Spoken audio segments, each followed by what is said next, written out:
Goodacre is a lifelong supporter of the People's Korea.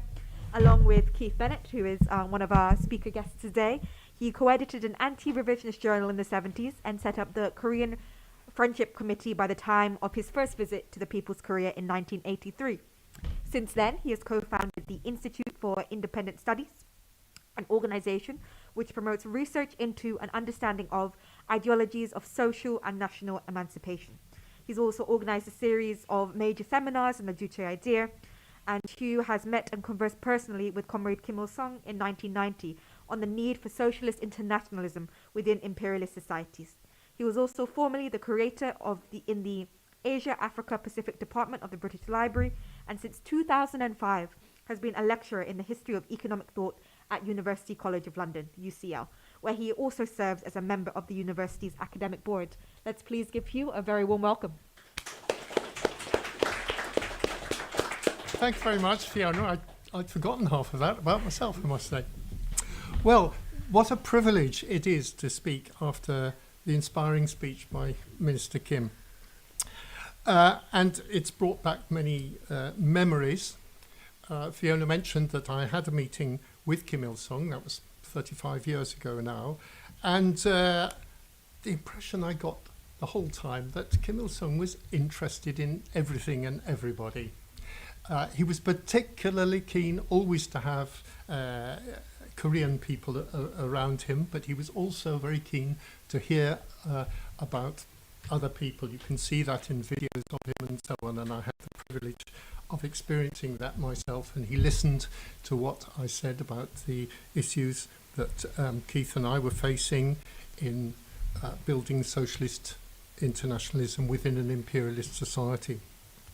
So throughout the work of our institute, actually the study or the aim to integrate the principles of the Juche idea with the practical struggle to build a movement for socialist internationalism here has been absolutely central, very explicitly so. And I'm very grateful to the Young Communist League to be invited here to share this platform, to share some of our experience with you of studying and implementing the Juche idea with comrades from the Workers' Party of Britain as well.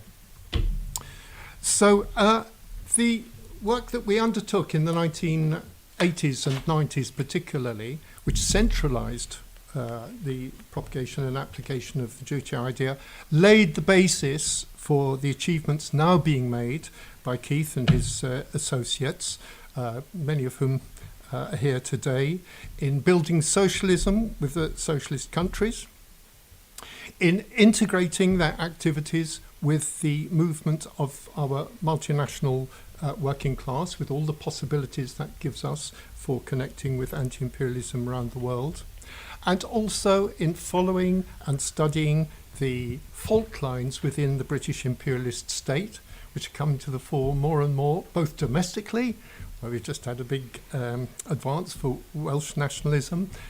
Scottish nationalism also shows a fault line with the imperialist state, and above all in our immediate neighbourhood and with strong impacts on what happens here, the Irish people's struggle for national liberation and reunification. And during that period we faced quite difficult conditions of struggle, because the armed struggle of the Irish people was in full swing. And so I also privileged to be sitting beside Fiona, who today, in today's difficult conditions, is actively engaged in struggle against the worst that imperialism can do in this country. So particularly in that period, we organised a series of seminars on the Juche idea, which were remarkable in the degree to which they brought together different sections of the communist and socialist movements in this country, who at that time of the Sino-Soviet split in particular, wouldn't probably otherwise even have been in the same room, but we brought them together. And what I'd like to do in my remarks today is to show the great influence that the Workers' Party of Korea and the Juche idea had on our capacity to build that united front, which has laid the basis for a lot of the best of socialist internationalism existing in this country today. So Keith Bennett and I are interest in and even contacts in, direct and indirect, with the Koreans went back to the mid-1970s at any rate, but perhaps came to the fore on the occasion of the 6th Congress of the Workers' Party of Korea in 1980, when an anti-revisionist journal that we were editing at the time, Keith brought out a kind of special issue reporting on the outcome of this Congress. And within a few years, we'd established direct contact with the Koreans. There were no diplomatic representatives of People's Korea in this country at that time, but we went over to Paris and contacted their mission to UNESCO in that country, as a result of which we were invited to the World Congress of Journalists in Pyongyang in 1983. This was a truly memorable visit, first of Keith's over 50 visits, I think. And I would say this visit was a turning point not only in our orientation internationally, but I would say it signalised a turning point, an optimistic turning point in the international orientation of the communist movement in this country as a whole.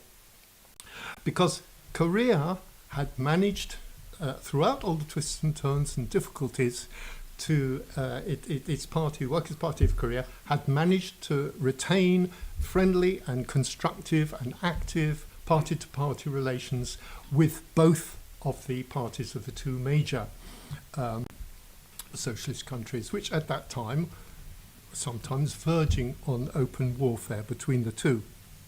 So we experienced for the first time being in one sort of conference room with people from both sides of that very tense divide. Somehow, through the influence of the Koreans are past masters at building united fronts and smooth relations between otherwise quite prickly representatives of different points of view. And we began to see, in fact, Keith, I would say, was the first person to actually identify the fact that the Sino-Soviet split, the way it worked within our society in Britain, was solidifying points of disagreement which could be overcome. We could take the example of the Workers' Party of Korea to bring together different communist and socialist and indeed social democratic forces, which we did. Our seminars on the Juche idea are historical testimony to that fact. We had, in those days, we had Labour MPs who would attend our functions or even chair them. We had representatives of different friendly embassies in this country. I can't enumerate all the different embassies who came. Obviously, the Korean diplomatic relations, when they did have representatives here. So, how did this come about? Well, Korea, as I said, or hadn't said yet, actually, has a common border with both of the major socialist countries at that time. So it was more immediately and painfully affected by the Sino-Soviet split than any other socialist country at the time. And I think Minister Kim referred to intense class struggle within the party that had occurred historically. It was extremely difficult for the party to avoid being swept into one camp or other within that international polemic. And yet it succeeded. And Kim Il-sung actually pioneered the ideological preparation for this standpoint, even by the end of the 1950s, when he actually put forward explicitly the Juche idea. So now the Juche idea Kim Il-sung put it forward. He did not put it forward in the traditional terms put forward by socialist and communist parties, claiming in one way or another to be following the path of Karl Marx and proletarian internationalism. The terms of Marxism-Leninism, as they were being applied either one side or other side in this very contentious polemic. Now, what was a party like the Workers' Party of Korea to do, which did not want to get swept into one side or the other? One option, I suppose, notionally, might have been to try to forge some kind of amalgam between the two versions of Marxism-Leninism, who was saying correctly, interpreting what Marx was saying about this, or Lenin or Stalin, and so on. But that really would only have made confusion worse confounded. So Kim Il-sung got back to his own experience of working among the Korean people to build the forces of national liberation and the forces of socialist construction directly from his own experience among his own people, without immediate reference to the, frankly, Western intellectual traditions which had gone into the original forging of Marxism, though obviously they'd moved a long way in the works of Lenin and Stalin. But to combat revisionism at that stage, Kim Il-sung said the way to combat revisionism is not to go into all that theoretical business. It's to go back to the people. The people, as we've seen in the film, people are seen as God. We follow where history follows us, and our history has been a history of following the interests of the people. The Korean people, only the Korean people can understand and work constructively in the specific social conditions of their own country. These can't be done from abroad or from outside. So he was particularly scathing about those who claimed some kind of authority within the movements, the revolutionary movements of the world, claiming it from abroad. So there were bad relations, frankly, with Comintern. There's not time to go into this today, but I think it's still going to take a very long time in history really fully to assess the influence of Comintern over the international communist movement. There are positives, there are negatives. In this country, there were positives. We had a powerful intellectual tradition which could be drawn on by comrades such as Palmer Dutt, who could speak with enormous authority and wide knowledge on issues of anti-imperialism in the world. But at the same time, looking back on it, we find gaps that we were beginning to find in that theory, not only in the main communist movement in this country, but also in anti-revisionist movement as well, in prioritizing the struggles of the most oppressed in society, and also in establishing a constructive relationship with the Irish movement for national liberation. So positives and negatives there. For the Asian communist parties, not only Korea, but China as well, the balance was much more on the negative than on the positive. They really did find that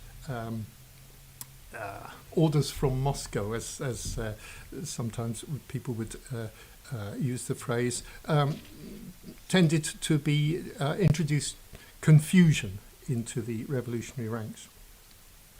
And I'm sure that organisations like the Young Communist League and the Workers' Party of Britain themselves, they take their standpoints not according to what anybody abroad says or any claimed authority from any foreign force whatsoever, but what makes sense in their immediate conditions in building links with the multinational working class of our country and forging an anti-imperialist movement.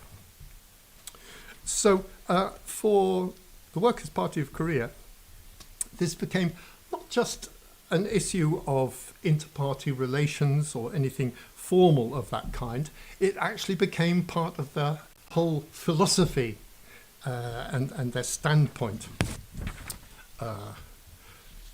which was put forward by Kim Il-sung as the Juche idea. So our institute, we don't put forward Marxism-Leninism as some kind of overall initial approach of what we study. We look at ideologies around the world which have contributed something to the wealth of the intellectual, cultural and political wealth of anti-imperialism. Now, one can list any number of ideologies which, without being explicitly Marxist-Leninist, nevertheless have been an essential aspect of how to build a united front to accomplish the goals of that are put forward by Marxism-Leninism. I could list many: Nkrumahism, Chavismo, Ujamaa, the Green Book of Gaddafi. We focused particularly on the ideology of independence developed within Ireland, which was impacting very strongly on our activities in those earlier years, the works of Connolly and Pearce, and also works of various national minority movements around the world, Black Panthers, Garvey, Dubois, Malcolm X, and so on. So all of these different ideologies, they've all had something useful to teach us, which we have never wished to assess in some kind of superior way against the dogmas of Marxism-Leninism. We've looked at them in their own way for their abilities to mobilize their people against imperialism. And it was the Juche idea above all. I think if you look at all those different ideologies, as we've studied as much as we can in our institute, it's the Juche idea which has made the most determined effort to develop the philosophical aspects of how it relates to socialism in general. So the philosophical tradition within studies of the Juche idea is immensely powerful, I think you will find. It inspired me, among other things, to go back to university, and I now lecture in history of ideas at University College London, so that's another thing I owe to Korea. Now, how am I doing for time? 2 minutes. Oh, I need more than 2 minutes. See how much we can squeeze. Go on. Well, I was going to talk more about dialectical and historical materialism and how Juche idea puts a new perspective on that and on the new definition of man within. It's difficult in English language because if you talk about people, it's difficult to avoid a gendered term, but we can get to that another time. So I'll leave that out, but I would like to invite anybody. We still have our Juche study group in operation in the Institute, and our kind of method of going about this, we would take a particular text of Kim Il-sung or Kim Jong-il, or indeed Kim Jong-un, and aim that people would read it, and then we would get together. There would be a keynote speech, in the past normally by Keith, and study that particular text for its significance for us in study and application here. So there's an awful lot we could discuss about that, and I hope some people might take us up, because this has been at the origin of this distinctive current within progressive and anti-imperialist movements in this country, which we're very proud to be working among and to have relations with such organisations as the YCL, the Workers' Party of Britain, both very essential components of the anti-imperialist movement in this country. And so I look forward to working with you further, and hopefully taking these discussions further in more detail. So long live the Juche idea.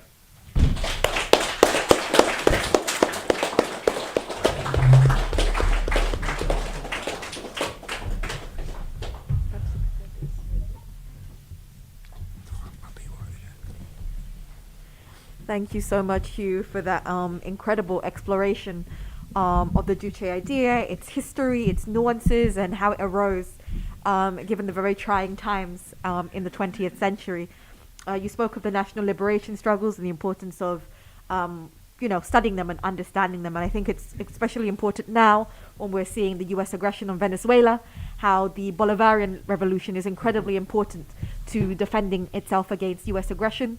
We see how in the Sahel region, in West Africa, the countries of Burkina Faso, Mali and Niger, they are still fighting off and throwing off the chains of French imperialism through their own national liberation struggles and their own fight for independence. And we see how Juche, as applied to Korea, has managed to successfully carry the Korean people through its own revolution and be as powerful and as significant in the world today, and how it's been always there supporting the needs of the people. And we see, of course, in the people of Palestine, how resistance movements are so incredibly important for national liberation and sovereignty struggles. So again, I'd like us to give a very warm round of applause for Hugh for his contribution today.